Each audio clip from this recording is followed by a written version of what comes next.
આપણે અર્લી એટલે કે બધા કરતા વહેલી વાવણી કરાય અને સમયસરની વાવણી અને લેટ વાવણી, તો એમાં કેટલો ડિફરન્સ પડે છે એ પણ ખ્યાલ આવે કે વહેલી વાવણી કરવામાં શું ફાયદો થાય છે અને સમયસર વાવણી કરવામાં શું ફાયદો રહે છે અને લેટ કરવામાં શું નુકસાન થાય છે અને કઈ કઈ બાબતની કાળજી રાખવી જોઈએ. તો આપણે આજે આ વિડીયોની અંદર ખાસ આપણે તુવેરના પાક વિશેની માહિતી લેશું. તો ખેડૂત મિત્રો, કે તુવેરનો પાક આમ ગણો ને તો અડધો શિયાળુ પાક છે, એટલે કે આપણે અડધો શિયાળો થાય ને ત્યારે પાકતો હોય છે. તો ખેડૂત મિત્રો, આપણે આમ ગણો તો 3 તબક્કામાં આપણે વાવણી કરતા હોય છે દરેક ખેડૂતો. તો પહેલો તબક્કો એ છે ખેડૂત મિત્રો કે વહેલું વાવેતર. તો વહેલું વાવેતર ખેડૂત મિત્રો ક્યારે કરવું અને કેટલાની જાળિયા કરવું? તો ખેડૂત મિત્રો, આપણે કે 1 જૂન મહિનો એટલે આપણે વાવણી થાય ત્યારે અથવા કોઈ વ્યક્તિ ઓરવીન પણ વાવેતર કરતા હોય છે. તો એના હું પાકવાના દિવસો બધું હું તમને કહેશ, જેથી કરી અને તમને ખ્યાલ આવે વહેલું વાવેતર કરવી તો કેટલા દિવસે પાકે, મોડું વાવેતર કરવી તો કેટલા દિવસે પાકે. તો તુવેરમાં ખેડૂત મિત્રો ખાસ કે 1 જૂનથી 20 જૂન સુધીમાં તમે જો કોઈ વાવેતર કરેલું હોય તો તમારે એમાં બીજ દર રાખવાનું હોય છે 800 ગ્રામથી 1 કિલો. અને એમાં તમે જાળી કયો એટલે કે 2 સાસ વૈસેની જગ્યા કયો કેટલી રાખવાની હોય તો ખેડૂત મિત્રો 72 થી લઈ અને 80 ની જાળીએ વાવેતર કરવું જોઈએ. તો બધા કરતા ઉત્પાદન સારું આવતું હોય છે. ત્યારે સમયસર વાવણી જો કોઈ ખેડૂત મિત્રો કરવાના હોય તો એમને ક્યારે કરવી જોઈએ? તો કે 20 જૂનથી લઈ અને 15 ઓગસ્ટ સુધી, એટલે કે આપણે ઓગસ્ટ 8 મહિનાની 15 તારીખ સુધી આનું વાવેતર કરે તો એને આપણે સમયસરની વાવણી કહેવાય છે. તો એમાં અંતર કેટલું રાખવાનું અને બીજ દર કેટલો રાખવાનો ખેડૂત મિત્રો? તો 1 કિલોથી લઈને 1.25 કિલો આપણે બીજ દર 16 ગુઠામાં પર્યાપ્ત હોય છે. અને એની જાળે કેટલાની રાખવાની ખેડૂત મિત્રો? તો જાળીનું 54 થી લઈ અને 72 સુધી, જેવી જમી અને જેવી વહેલી વાવેતર કર્યું તો લેટ પોળી જાળી રાખવાની હોય છે. અને જો તમે લેટ વાવેતર કરતા હોય તો એને જાળી ધીમે ધીમે જેમ સમય જતો જાય એમાં હાકડી કરતી જવાની હોય છે.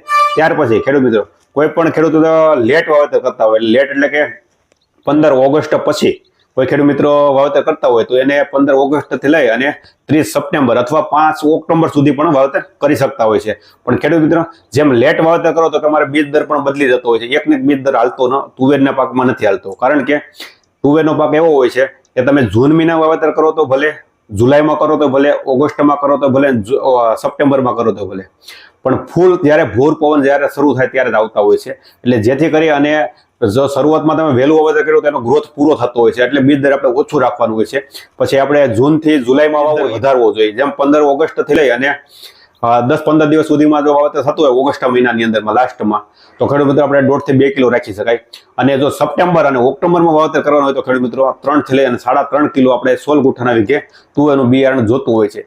જેથી કરીને તમને પણ ખ્યાલ આવે કે આપણે ક્યારે વાવેતર કરવાનું છે પરફેક્ટ. તો ખેડૂત મિત્રો, જ્યારે તમે વાવેતરની તારીખ નક્કી કરો ને ત્યારે તમારું બીજ દર નક્કી થતો હોય છે.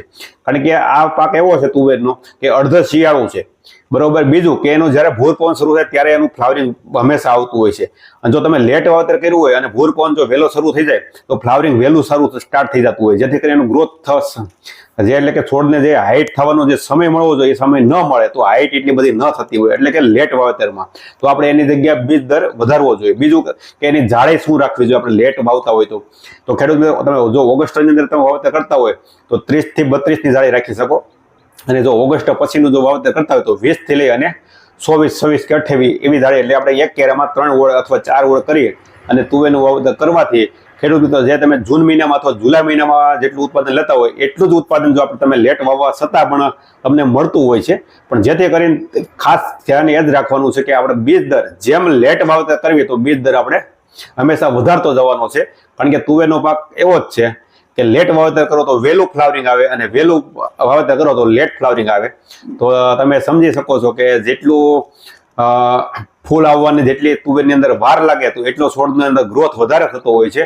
એટલા માટે ખેડૂત મિત્રો, આ તુવેર એક ને એક તુવેર હોય અને પાકવાના દિવસોમાં પણ ઘણો ફરક પડી જતો. બીજ દર વધારવો જોઈએ. જેમ 15 ઓગસ્ટ થી લઈ અને 10-15 દિવસ સુધીમાં જો વાવેતર થતું હોય ઓગસ્ટ મહિનાની અંદરમાં લાસ્ટમાં તો ખેડૂત મિત્રો આપણે 1.5 થી 2 કિલો રાખી શકાય. અને જો સમયસરની વાવણી અને લેટ વાવણી અને વહેલી વાવણીમાં તો ખેડૂત મિત્રો, ઘણા ખેડૂત મિત્રો કોમેન્ટ હતી કે ભાઈ આપણે કેનું વાવેતર કરવું અને લેટમાં બધા કરતા તુવેર કઈ સારી થાય છે. ઘણા ખેડૂત મિત્રો એવી પણ કોમેન્ટ હોય છે. તો મારો આમ પર્સનલ ખેડૂત મિત્રો તમને વાત કરું ને તો તમે જો લેટ વાવવાના હોય અથવા સમયસરની વાવણી કરવાના હોય તો તમારે અત્યારે આમ ગણો તો ગુજરાતમાં જો ટ્રેન્ડિંગમાં હાલતી હોય અને અથવા વન વે હાલતી હોય તો એક ફૂલે સીડ્સ વાળાની ફૂલે પુષ્પા તુવેર છે, એમનું તમે વાવેતર કરી અને એક સારું ઉત્પાદન લઈ શકો છો. લેટમાં પણ ખેડૂત મિત્રો તમે ફૂલે પુષ્પા તુવેરનું વાવેતર કરી શકો છો. તો આજે બસ ઘણા ખેડૂતોની કોમેન્ટ હતી કીધું કે તુવેરના પાક વિશે આપણે થોડીક માહિતી આપી કે તો ખેડૂત મિત્રો આ વિડીયોની અંદર આપણે ખાસ એ જ બતાવવાનું હતું આજે કે લેટ વાવેતર કરવું અને સમયસર વાવેતર કરવું. ઘણા ખેડૂત મિત્રોની એવી કોમેન્ટ હોય છે ભાઈ હવે તમે પહેલા એમ કહેતા હતા કિલો વાવેતર કરવાનું, હવે કયો 1.25 કિલો કરવાનું, ઘણા પછી કયો 1.5 કિલો કરવાનું. તો ખેડૂત મિત્રો હંમેશા તુવેરનું વાવેતર જેમ લેટ જાય એમાં એનો બીજ દર વધારતો જવાનો હોય છે, જેથી કરીને આપણે ઉત્પાદનમાં એક ખાસો એટલે કે ઉત્પાદનમાં ઘટે નહીં. અને જેમ આપણે જૂન મહિનામાં કે જુલાઈ મહિના વાવેતર એવું જ ઉત્પાદન લેવું હોય તો આપણે બીજ દર જેમ સમય જતો જાય એમ બીજ દર વધારતો જવાનો, જેથી કરીને ઉત્પાદન ભરપૂર આવે. અને લેટમાં ખેડૂત મિત્રો બધા કરતાં જો બેસ્ટ અત્યારે તુવેરમાં હોય પાકમાં કોઈ તો અત્યારે ફૂલે પુષ્પા આપણા ગુજરાતમાં આમ ગણો તો વનવે હાલે છે. તો ફૂલે પુષ્પા તુવેરનું વાવેતર કરો અને ભરપૂર ઉત્પાદન લ્યો એવી આશા સાથે બસ આટલું. નમસ્કાર.